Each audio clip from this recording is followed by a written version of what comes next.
Zoom, zoom, zoom. Ta-da! Ooh, ah, uh-oh. Zoom, zoom, zoom. You know, I was thinking the other day that when I look at the moon, I reckon I bring a lot of preconceived ideas. So, I see what I expect to see. I see craters and mountains and all these kinds of things. But really, that's probably just because I've seen pictures or had past experiences. And those past experiences have told me what I expect to see on the moon.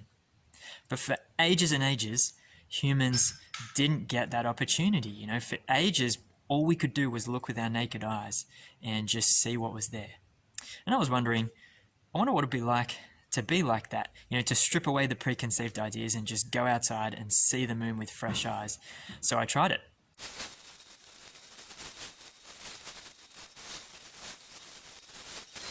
The other night there was a full moon, it was a beautiful night, and I just went outside on my balcony and sat down with a piece of paper and tried to draw just what I could see. And this is what I got. It's pretty basic, really. It's just areas of light and dark. You can't really tell what those light and dark areas are. You can't really see the structures. It's just patchy, really.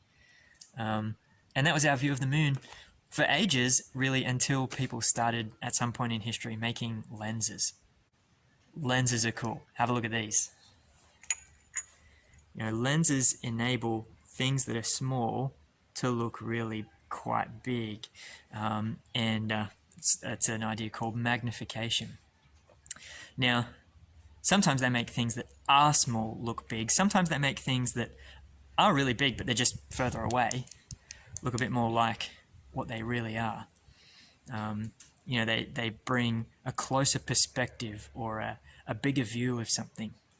In the Bible, when it talks about magnifying God, that's the kind of magnification that it's talking about. It's talking about bringing that bigger view of God that's a bit closer to the reality of his greatness.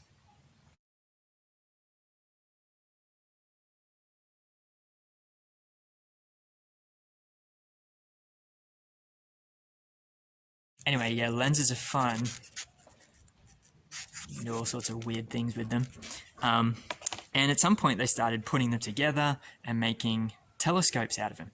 And then people like Galileo got all scientific and started pointing those telescopes at the sky. And for the first time, we could see in heaps more detail what some of these space objects were really like. And this is what I got when I pointed the telescope at the moon. Well, there's the moon as it is tonight, nice full moon. And here is the moon through the telescope. Let's see if we can make this happen. Oh, look, it's so much clearer. Now I've got a telescope set up over here. Here we go.